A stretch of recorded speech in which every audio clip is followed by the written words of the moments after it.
Alex, pleasure to speak to you. How are you? Good to speak to you, Mario. Doing well. So last time we spoke, Trump was talking about sending Tomahawk missiles to Ukraine. You were a bit skeptical about that. Now, there's been reports. So Trump had a call with President Putin just before his meeting with Zelenskyy. And things have changed. The Tomahawk missiles seem to no longer be on the table. And there seems to be some sort of peace deal that allegedly Putin proposed to Trump, according to the Washington Post. So the offer is for Ukraine to cede all territory in the Donbass. I think they have territory left in Donetsk. Luhansk is already under Russian control. And Russia will essentially freeze the lines in Zaporizhia and Kherson. For anyone listening, there's like 4 oblasts that essentially Russia controls the majority of.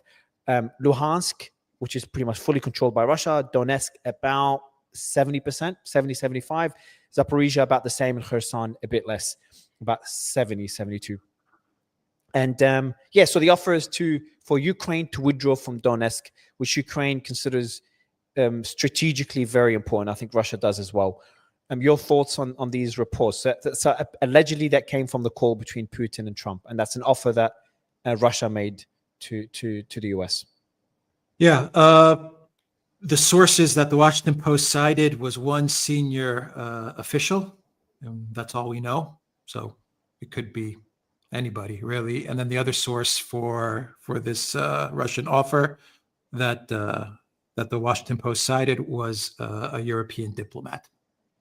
So those are the 2 sources for this phone call. So a European diplomat, who knows what that is.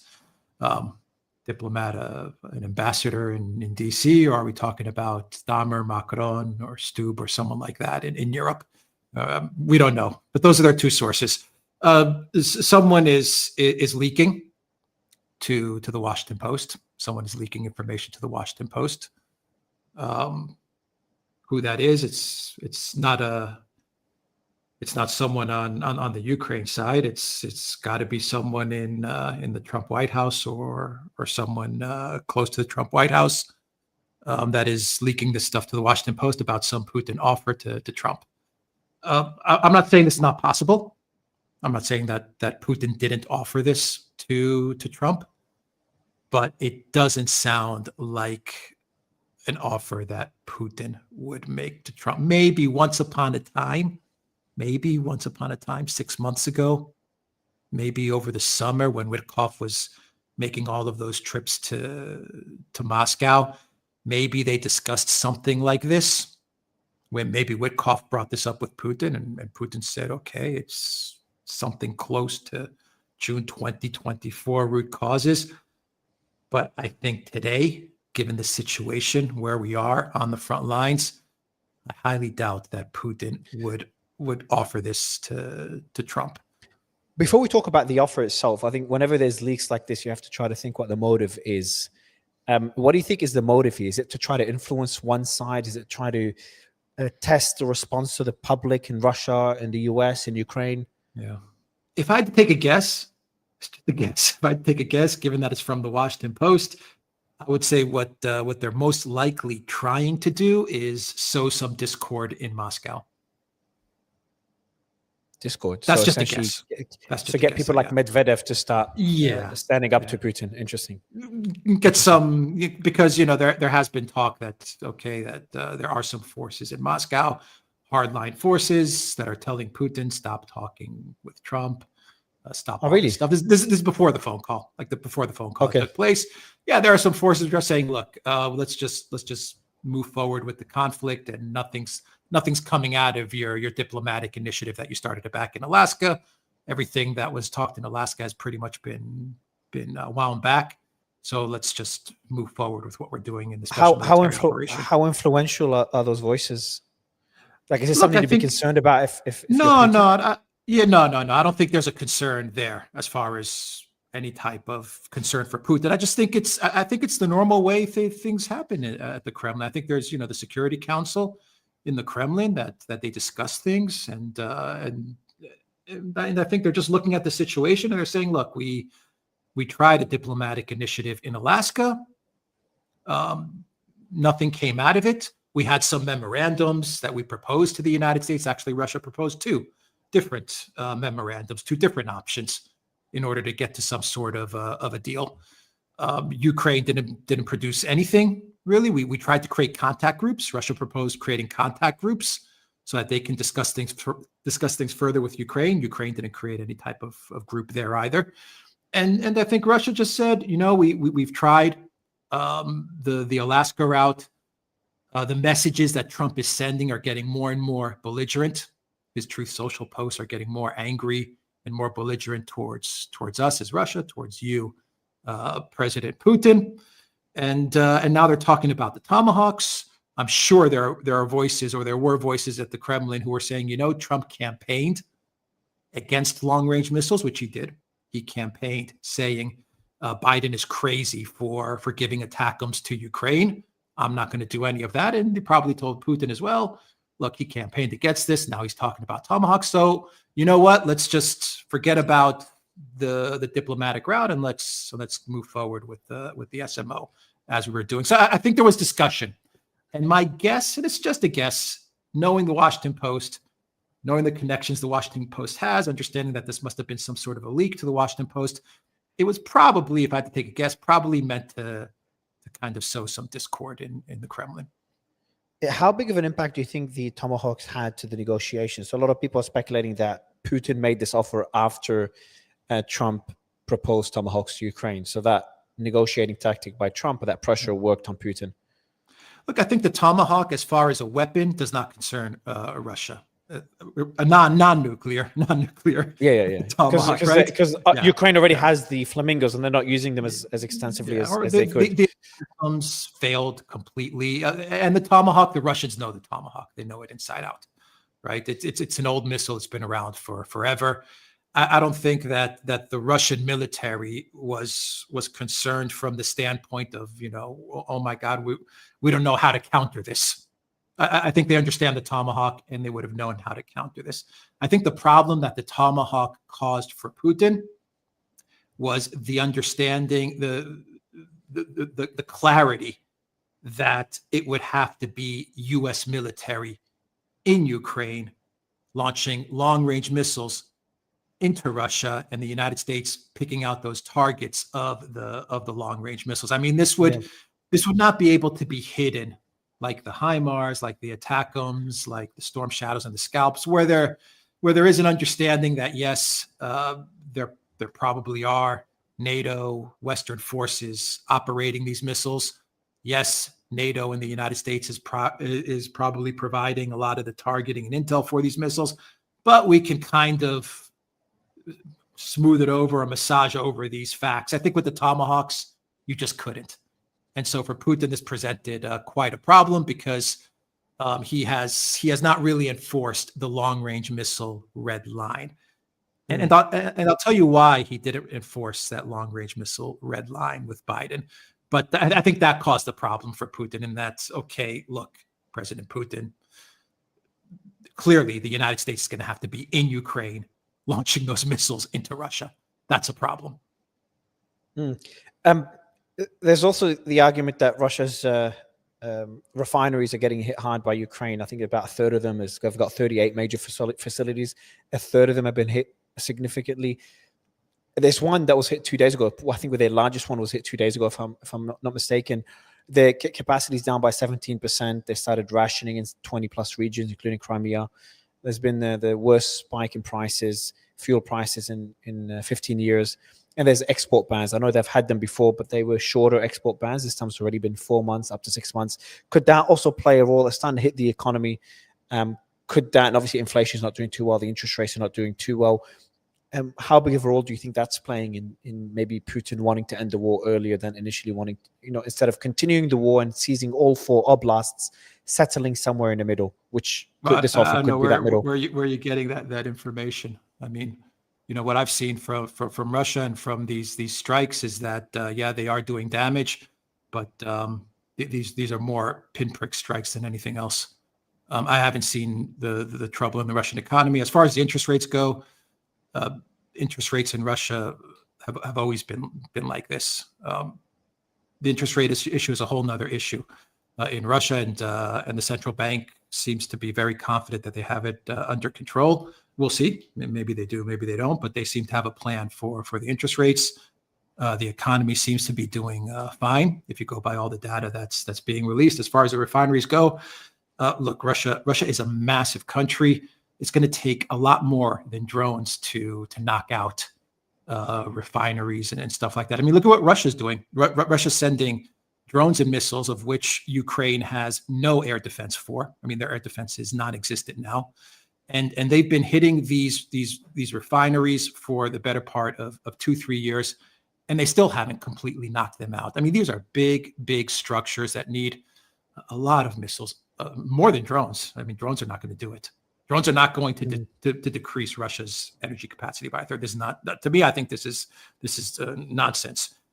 You're going to need constantly to send missiles in there and constantly to hit to these refineries and these facilities in order to completely knock them out, or at least to decrease Russia's output by a third. Russia's huge. It's a huge country. It's got facilities 5 all time over. zones, or more than 5 it's time massive. zones. So I mean, they are hitting them. They are hitting refineries, and they're causing fires. The reports that I'm getting. The fires are usually extinguished very quickly. You usually get repairs within a couple of days. I haven't seen the shortages or spikes in prices. Maybe there may be some small spikes. The export bans. Level. The export bans. Look, there may be some export bans, but maybe it's a little more than past years where there wasn't a war. But once again, I don't think this is going to deter Russia or force Putin. Let me put it this way. I don't think this gets any leverage over Russia or Putin, what we're seeing play out with these drones hitting refineries. I mean, at the end of the day, we're talking about drones hitting some refineries. Russia's been sending missiles into Ukrainian refineries for so long now, and you're just now starting to see those facilities buckling just now after years of going after those facilities. And last thing that might have played a role, would love to get your thoughts, and that's India. After the pressure from the US, India has agreed to cut crude oil imports from Russia by 50% by December, January. Obviously, India is one of the biggest, I think the second biggest importer after China of crude oil from Russia. How big of an impact do you think that would have on the Russian economy? Or would Russia just find other buyers? They'd find other buyers. From my understanding of things, Modi and the Indian Foreign Ministry has said this is not the case. We'll see, we'll watch it play out. We'll see it play out and see if something like that happens. My honest take on this is I don't think India. I'm very confident that India is not going to cut off Russia. I mean, they're going to be buying weapons from Russia soon. Putin's going to be traveling to India, I believe, in a month's time, if I'm not mistaken. He's going to be visiting Modi, and they're going to sign huge deals. I mean, they're going to sign huge deals together. So, I mean, I don't see this happening. But let's watch. Let's see it play out. So going back to that report then, why is Donetsk so important for Russia? Why is Russia, if that report is accurate, why does Russia want Donetsk? And why are they not? There's also been reports that they might even be willing to give up some territory in Zaporizhia and Kherson instead of just freezing the lines in order to get Donetsk.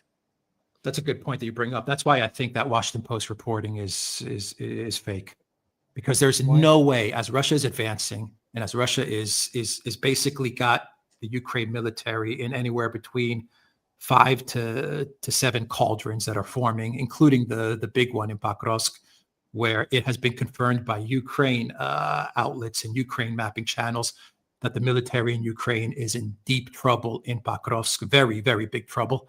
Russian forces have been confirmed to be in the center of Pakrovsk. Ukraine is now have been pushed to the west of Pakrovsk in the city center. It's falling fast, Pakrovsk. But anyway, I think the fact that report says that Putin would even retreat, I think is the giveaway. There is no way that Putin would be able to go back to the people of Russia, to the Security Council, and say, yeah, I got Donetsk, but I had to retreat from areas where we were winning and advancing much faster than the rate we were advancing, say, a month or two ago. That's an impossibility. Why do they want Donetsk real quickly? Donetsk, the Donbass, at least the Donbass was part of the special military operation. I mean, that was the area that you could say this has been going on for. This war started for the Donetsk, Lugansk, Donbass area. It was the original part of the SMO, and the Donbass area is unique. It's a unique geography with the rest of Ukraine. It's the very built up part. That's where all the fortifications are. That's where NATO spent the 10 to 15 years building up the fortifications in anticipation of a conflict with Russia. And so once the Russians either get Donetsk through a deal, let's say through Budapest deal, we'll see, or if they just work their way through it militarily, then they have basically dismantled the real big fortifications of the Ukraine military. And the geography is also very unique in that area. I think that's one of the concerns. One of the concerns that Ukrainians mention is that if Russia gets that territory, and if their ambitions go beyond that territory, and the war continues, that gives Russia a massive edge militarily. So it's a concern that a lot of Ukrainians are mentioning. I mean, we said it last show. Once Russia gets the Dnieper, then this war the Ukraine is in very, very big trouble. Then there was a meeting with Trump and Zelenskyy right after the call with Putin. And according to the Financial Times, that didn't go too well. So apparently there was a shouting match. Well, at least Trump was shouting from the report, tossing Ukraine's maps aside and saying he was sick of seeing the front line, trying to force Zelenskyy to accept the deal. I think Financial Times had one source for that story, if I remember correctly. Do you know who that source is? And what are your thoughts? European sources again. European sources again. I think we're seeing a trend, Mario. I think the Europeans... with the Financial Times article, well, definitely the Europeans are talking. Definitely there are European sources. Why? That are talking to the media. Okay, so that's obvious. And I think why this one motivation. Though? I think this one's a little bit Trump different. In a bad way? Yeah, well, I think this one's a little bit different in that. Okay, so the Washington Post one was a phone call, so there was no one there other than Trump's staff and perhaps staff that was briefed on the call afterwards. So who knows where the leak happened there to the Washington Post. But in the instance of the meeting between Trump and Zelenskyy, the leak could have come from White House staff once again, but it also could have come from Zelenskyy staff. Okay, so Ukraine was in D.C. Now we know that Zelenskyy, right after the call, spoke with the Europeans. We know that people in his staff, right after the call, spoke with the Europeans. We have that document. I mean, the Europeans have said right after the meeting, the Ukraine officials, they called us. So if I had to take a guess at this one, I would say that Zelensky's staff, or Zelenskyy himself, or some of his staff members, they called European officials, British officials, EU officials, and they basically told them what happened in the meeting. If I had to take a guess about what actually happened in the meeting, I think it's probably the reverse. I think that Zelenskyy was angry and Trump was calm, if I had to take a guess, because I can't figure out, why would Trump be upset?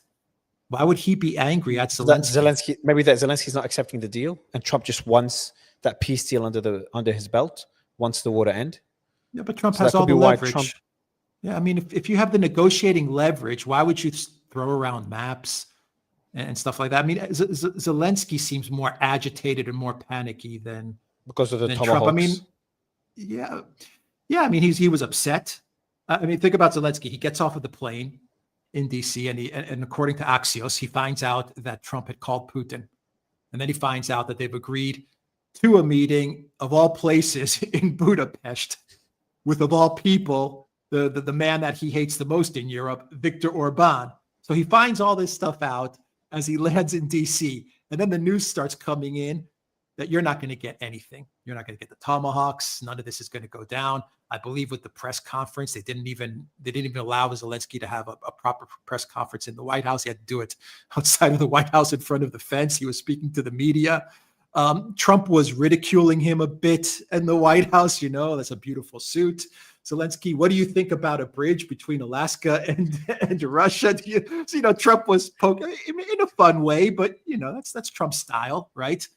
I think that Zelenskyy was traveling to the United States thinking one thing: I'm going to get the Tomahawks, I'm going to get money, I'm going to get weapons. Trump is 100% with us now. We've turned him to our side. Us and the Europeans, we've done a great job in getting him 100% with us. He's frustrated with Putin. He's angry with Putin. And then he lands in DC and finds out everything has just been flip-flopped, reversed. Of course, it could reverse back again too, right? I mean, exactly. We don't know. Yeah, I remember when we did a show when that Trump, the Truth post came out, about, hey, Yeah. Ukraine can take back all territory and even beyond Ukraine. Do you remember that post? So Yeah, yeah, I he mean, can obviously pivot really quickly. But you Alex's flip back as we're negotiating doing this style. show. We don't know, right? You can flip back as we're Do you doing think this show. Do you think Zelensky would accept a deal? Would he accept to give up Donetsk? No, I don't think he'll accept any deal. I don't think he'll accept any deal. I really don't. I don't think the Europeans will accept any deal. Any deal. I don't think they'll accept anything. That doesn't make sense. How would they not accept any deal? Like, you've got the European economy suffering. They need Russian energy again. Germany needs that energy again. And you've got Ukraine losing territory on a weekly basis. Why wouldn't they accept a deal? I just think for personal reasons. I think for Zelensky, he remains in power as this continues. And I think for him, he probably sees this as too much of a risk for his own power if there's any kind of deal that's made. And I think for the Europeans, they need to keep this conflict going. I think for them, it's existential for them. At least that's the way they see it. If the conflict winds down, then they're afraid that the U.S. is going to leave Europe. And if the U.S. leaves Europe, then where does that leave them? They don't have any Russian energy. The U.S. might be shifting focus to the Pacific, to the Asia Pacific. Where does that leave Europe? Europe has invested everything in Project Ukraine. They've invested everything. They've blown up pipelines. Pipelines have been blown up for Germany for Project Ukraine. They're now talking about changing the rules for voting for countries to enter the European Union. They're thinking of changing these rules just for Ukraine so they can bypass Hungary's veto. I mean, they're talking about stealing Russian assets, which would decimate the European financial sector. I mean, they've gone all in. And so for them to have a negotiated settlement come out of Ukraine and to have the United States say, okay, we're done with Ukraine, we've got our deal, now we can focus on Iran, we can focus on China, we can focus on Venezuela, whatever. I think for the Europeans, that would be a disaster for them. For the leadership, not for the people. I'm saying for the leadership, the people in power, right? But wouldn't Europe also be worried with all the drone incursions happening from Russia? The Europeans are just not prepared for a potential conflict with Russia or the risks of a conflict with Russia. They're trying to build that new Iron Dome that's focused for drones, like a firewall for drones. But that would take 2-3 years to be ready, if at all. So considering those circumstances, doesn't it seem like it's the risk outweighs the benefits for this war continuing for Europe? Their economy is struggling. Ukraine's losing territory. If this offers on the table, I don't think they could. The only better option they could be looking at is essentially what Zelensky is asking for, and that's freezing the current line, the current front lines. So not giving up Donetsk and Russia not giving up any territory, Zaporizhia, Kherson, assuming this is true. But I just don't see the incentive there for Europe to continue the war. Zelensky personally, I don't know how much of, who does he really make the shots though? Is he the one, based on what happened in Istanbul, didn't seem like he was the one calling the shots. Look, I think as time goes by, the more this drags on, the more power is concentrated into Zelensky. Yeah, I mean, maybe you say into the person Zelensky, but into the office of Zelensky. You see it. You can see more of the far right ultra nationalist forces are now getting more integrated into the Zelensky regime, into the military, and it makes sense. The more Ukraine collapses or gets closer to collapse, the more power is going to be sucked into the center, because the last thing that all of these forces want, say it's the Azov, say it's the Europeans, NATO, Zelensky's administration, or the people around Zelensky, say the people around Zelensky, they're going to be saying to themselves, you know what, the last thing that we need now is some sort of a coup or some sort of removal of the figurehead, because if that happens, then the collapse is going to happen within 24 hours. I mean, they might have been able to remove Zelensky with Zelensky or someone else, say 6 months ago or a year ago. But now as the collapse gets closer and closer, no one's going to take the risk of trying to do a power swap in Kiev. And so I think what we're going to see is Zelensky go after the media more, centralize the media, centralize the power more. And when I mean Zelensky, I mean the office of Zelensky. He's just sitting in the chair, but it doesn't matter. It's around him.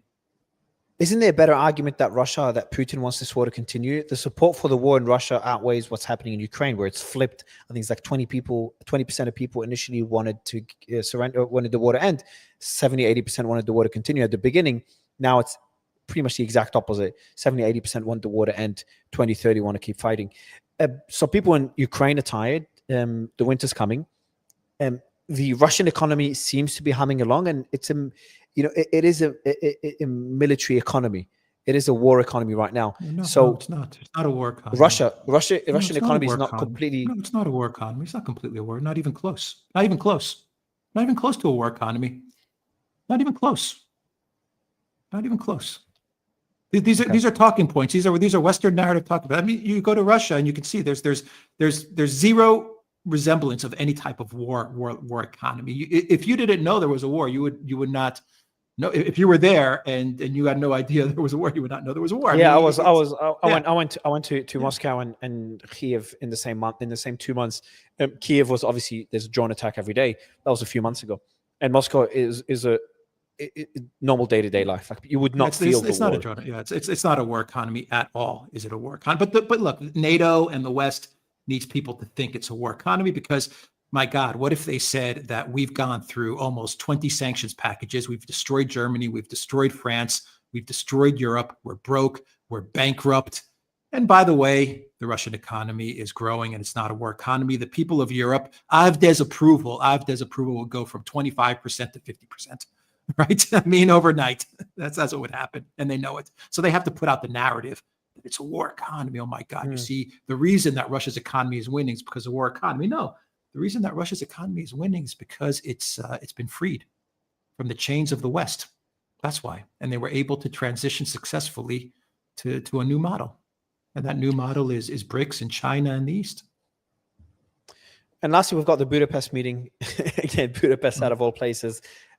With Orban, that's happening. We don't know when it's happening, if it's happening. I think there's been talk as well about it moving to somewhere else. What could we expect there? Obviously, the one in Alaska didn't go too well. Reports say that Trump just got a history lesson and went out pretty pissed off. Could we see the same thing happening again? Is Putin just trying to gain time, or are we genuinely seeing progress? At least based on the reporting we've seen so far, and at least some of the progress, it does seem there is progress, at least potential for progress. Yeah, I mean, Putin doesn't need to play for time, or, I mean, Russia's winning. So, I mean, it's not about, Putin trying to get time or not. Putin more like wants to normalize. Delaying US, like delaying the Tomahawk missiles, for example, by pretending to negotiate. The Tomahawk missiles it's not the actual weapon. It's the United States being there. It forces Putin. The problem with the Tomahawks for Putin was that it would have to force him to retaliate against the United States. And he didn't want to do that because he wants to continue diplomacy with the United States. It's not the Tomahawk missile that irks him, right? And once again, I'm talking about non-nuclear. I always have to say the non-nuclear Tomahawk missile, right? Because everyone says, well, it can have a nuclear warhead. Yeah, it could have it. And that's a problem, because you don't know. Does this Tomahawk missile have a nuclear warhead that they're launching into Russia? We don't know. But the problem for Putin was that he invested a lot. He overinvested in diplomacy with Trump. And so what the Tomahawk missile would have done, if it had been fired into Russia by the U.S. military, it would have forced Putin's hand to retaliate against the United States. And it could have been a retaliation in different ways. It doesn't mean a military retaliation. It could happen in different formats, a type of retaliation. But diplomacy between the U.S. and Russia would have been over. And for Putin, that would have meant that all the investment that he put into normalizing relations, or trying to normalize relations with the United States and with Trump, would have come to an end. And I don't think he wanted to see that just yet. But I do think that Budapest is the last chance, not for Russia, for Trump and the United States. I think this is Trump's last off-ramp.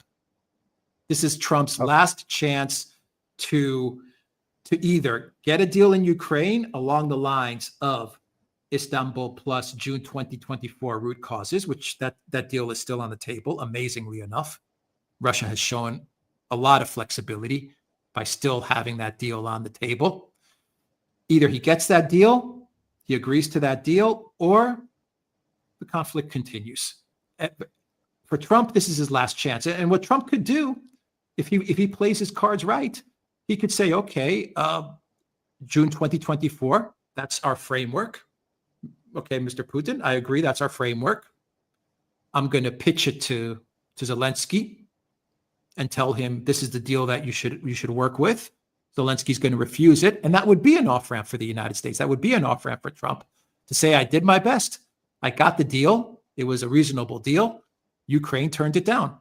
I mean, that's an option for him that he could go to, but this is his last chance to get out of Ukraine one way or another, with a deal or without a deal. What do you think will happen? I don't know. Anyone's guess. Who knows? With Trump, very unpredictable. I think I think we know what Putin wants. Putin wants normalization with the United States. He wants to have a relationship beyond Ukraine. Beyond Ukraine. He wants good relations with the United States, or at least a détente with the United States, for a lot of reasons. There's a START treaty, there's nuclear proliferation, there's a security architecture in Europe, there's the Arctic, there's all kinds of things, fighting terrorism, there's all kinds of things that they need to work together on, that the world would be a better place if 100%. those two countries worked 100%. together.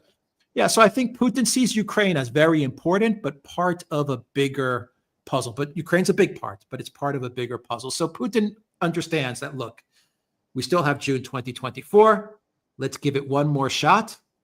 And if we can get June 2024 agreed with the United States, then we can open this thing up to other topics in other areas for both countries as well as for the world. That's what Putin's going to go for. Trump, we'll see. We'll see how he goes into the meeting. We've said it many times over many shows.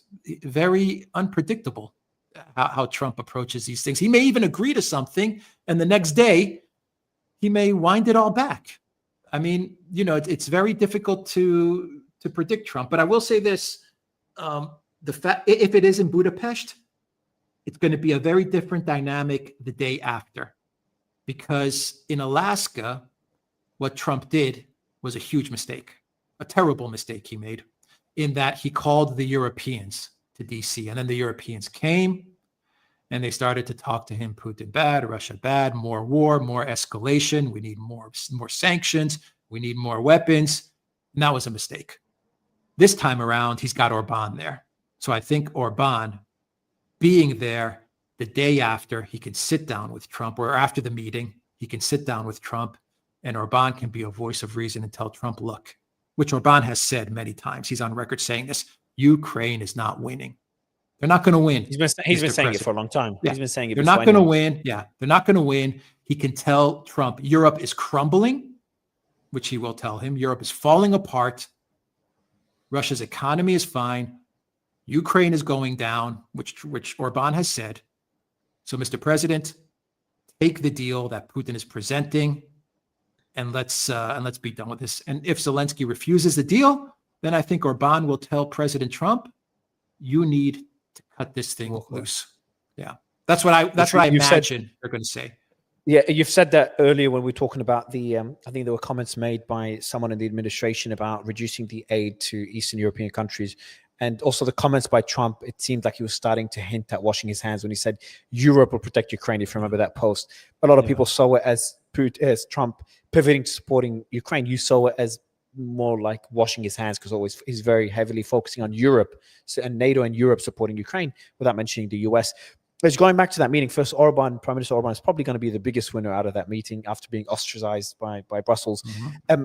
But if a peace deal is reached, if you were a betting man, what would it look like? And I would guess, obviously, I'd go by what Washington Post said: Luhansk, Donetsk are essentially part of Russia, or at least not part of Ukraine, and then Zaporizhzhia, Kherson, the line is frozen. That would be my guess if I had to speculate how a deal is reached. And I would say the Washington Post, I would say no. I would say if Putin was very, very flexible, then I would say if it was something along those lines, maybe something with what he discussed with Witkoff, say, over the summer. There's not going to be a Russian retreat, which would mean Donetsk, Lugansk, and a freeze, not a retreat. But I still don't think that's going to be the case. But I'm saying if there was something like that, a scenario like that playing out, then it definitely would not be the Washington Post, which sees Russia retreating a bit. I don't think that's possible. I think for Putin, that can't happen. I don't think Putin could bring that back to Russia, even if he wanted to. I don't think he could. But maybe 5% chance that maybe Putin says, you know what, I can sell Donetsk, Lugansk, and a freeze in Zaporozhye and Kherson. Not a retreat, but a hard freeze. I still don't think that's going to happen. I think Putin, and there has been no indication at all that he's ready to go back from June 2024. I think that's the minimum, and I think that's the deal that he's going to present, and I don't see him moving back from that. And even that deal, if he were to get it, is going to be controversial in Russia, especially with hardliners, because the hardliners are going to say oblasts. So if they get, just for the people that this is getting Luhansk, Donetsk, Zaporizhia, and Kherson, obviously Crimea, all 4 oblasts. Some hardliners will still not be happy with that. Yeah. Well, there's two memorandums actually that they put out. The first one is that one. Remember, I don't know if you remember in I want to say April time period, like after around the time frame of Alaska, the agreement was for both sides to submit memorandums as to how they think the war should wind down, and Russia submitted two options is how they called it. And the first option was that one, which Russia called that was like the straightforward option. And then the other option was Russia called it, I believe, the comprehensive option, or a different option where it did say, okay, we freeze, we do Donbass, we freeze Kherson, Zaporozhye on the current front lines, but we got elections, no military aid to Ukraine from anybody. That all has to stop. Elections in Zaporizhia and Kherson. No, elections in Ukraine. In Ukraine, okay. That was option number 2. Yeah, option number 1 was what you said. So option number 2 would be freezing the lines. So they'd be freezing the lines in Zaporizhia and Kherson. Yeah, and then you have all kinds of other conditions. Yeah. Okay. Like no military aid. But that's similar. But not that's the U.S., not Europe. But that's elections, pretty much similar all to these things. But isn't that similar to what the Washington Post really said? Except Washington Post hinted at Russia ceding territory from Zaporizhia and Kherson. That's the only difference, correct? Retreat. That's the difference there. Okay. But there were more. The Washington Post didn't go into all of the conditions that option number 2 of Russia had in place, and it had a lot of conditions. I mean, it got into demilitarization, it got into denazification, it got into protecting the culture. And this is where you have another big issue, because Ukraine want that those security guarantees, which again, it got into all that stuff. I mean, the difficult. military issue alone, which would be a no-starter, I would imagine, for Ukraine in option number 2. I mean, basically, Russia said all military aid from everybody. I spoke to the Ukrainian ambassador to the US just a few days ago, and she said, to kind of give you the idea of their mindset, Ukraine is NATO's stand against Russia's deterrence against Russia. Yeah. So that's how, and Ukraine is one of Europe's strongest militaries now after this war. Sure, I don't see how Ukraine can be NATO's stance against Russia when Ukraine is not even in NATO. So I mean, that right there gives away NATO's mindset. NATO, but it's not technically part of NATO, but it's like it's being funded and supported by NATO, which is bad. I think that reflects poorly on NATO, and it just makes the case of a NATO's aggressive intentions, its expansionist intentions. That right there tells it all. Because if you go back, what is the root cause of this conflict? Was Ukraine and NATO, and there you have a Ukrainian official saying that Ukraine is NATO's spear, right? Deterrence against Russia. It's deterrence. So I mean, this is the problem with it.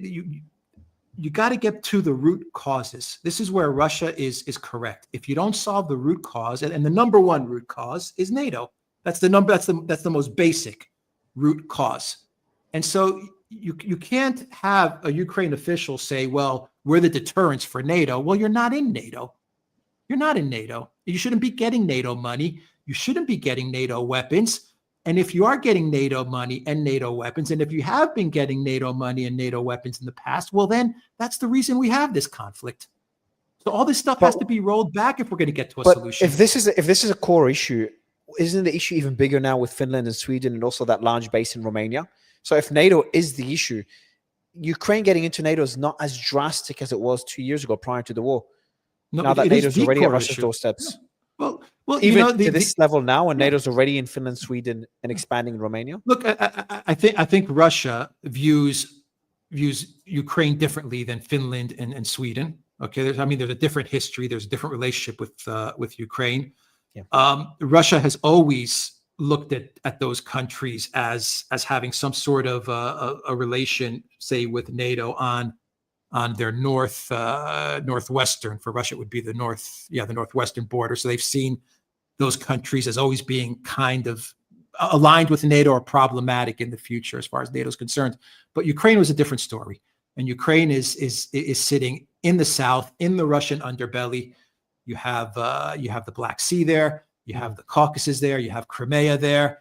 I think it's a whole different dynamic. The geography, strategically, a lot more important. Yeah, yeah, it's absolutely a lot different. It's a lot bigger too. It's a massively bigger country than these little, the Baltic states and all of these countries. Yeah, I think it's a different dynamic. The last question is, I said, what would happen if peace is reached? Now, what would happen if peace is not reached and Trump does walk away, as you said, after Budapest? What happens then with the war? Assuming Tomahawks are supplied to Ukraine. For how long? Well, I think Tomahawks, even if he does supply, I think Tomahawks, maybe he'll supply them, maybe he will not. I think Tomahawks have that logistic problem, the launch pad problem. So there's some problems. The U.S. is needed. U.S. troops are needed to launch it. You're saying U.S. troops are needed, and the platform, is difficult. You have the land platform, which they do have, but they don't have many of them. And then the other platforms are through sea, through submarines. I believe is the most common platform. You can't do that. The U.S. will not be able to do that. So I mean, there's some problems there, but let's assume that Tomahawks are delivered, or you know what? Let's assume that Trump greenlights Taurus missiles or whatever. Russia's going to retaliate. They're going to deal with those missiles like they dealt with the Storm Shadow and the Scalp and the Attackams. So they are going to deal with them defensively, but they will retaliate, and it's going to be demanded of Putin to retaliate. It's a very stupid move, the long-range missiles, because what it's going to do is it's going to force Putin's hand, who has not wanted to go down this route. He's tried to avoid this route, but it's going to force him to retaliate. Now, once again, retaliation does not mean nuclear war. It doesn't mean Russia sending missiles into Romania, Poland, Los Angeles, whatever. They have many different ways to retaliate against NATO, many different ways, and against the United States. So it can take many different shapes and forms. But most likely, the end scenario to all of this is just going to be the conflict continuing, and the United States is going to pull back one way or another because it's running out of weapons. It's running out of weapons. The Pentagon is saying this. Yeah. Yes, I mean, what this is why Trump has an opportunity now for an off-ramp. Even if Ukraine doesn't accept a deal, say Trump packages a nice deal, even if Ukraine doesn't accept it, Trump still is going to need to walk away from this. If he's smart, better sooner than later, because the United States is being demilitarized. It's running out of weapons, and Europe has no weapons. We already know that. And last quick question to end it is, if a peace deal is not reached, what would the likelihood increase to, if at all, of a NATO-Russian conflict, a direct conflict between Russia and NATO, if the war does continue? Let's rate it out of 10. Yeah, well, always possible, but I would say a 1. My philosophy on NATO has always been, if NATO thought they could win, they would have gone in from day one. If they thought they could win. As a nuclear armed country, I don't think you can. There's no such thing as winning. Which is why I think they would never do it. But maybe they do. Maybe they go so crazy. I mean, they're saying crazy stuff, Mario. They're saying, I mean, Sikorsky and Donald Tusk the other day, when they exonerated the Nord Stream, the suspect that they say, this guy that they say blew up Nord Stream, and he was in Polish custody. And they say, well, the court was right to release him. This guy that they say blew up the Nord Stream pipeline. The Polish court was correct in releasing him because he's fighting a war, and it was justified to blow up the Nord Stream pipeline. I mean, this is crazy talk. They basically made a case for every terrorist in the world. Their argument is anyone that believes they're involved in a just war can blow up infrastructure. That was their argument, and they put it all in an ex post. And then you had the Hungarians, Peter Szijjártó, saying, you guys are crazy. He said, you guys are nuts. You're basically saying that terrorism is okay if it's in the framework of a conflict or a just war. Then you can blow up whatever infrastructure you want. I mean, this is the type of mindset that's taking over Europe. So, I mean, someone needs to intervene. And they need an intervention, and they need to get off this crazy train, because that's where they are right now. They need to get off this crazy. They need to listen to Orban. Europe needs to send a delegation to Moscow because they're not at the table. They've been cut out from the table. They're going to be cut out from any deal, and they need to get back to diplomacy. They have no military. They have no economy. For God's sakes, at least send a couple of people to Moscow to talk to the Russians. Alexander, pleasure as always. Thank you. Thank you, Mara. Pleasure. Thank you so much.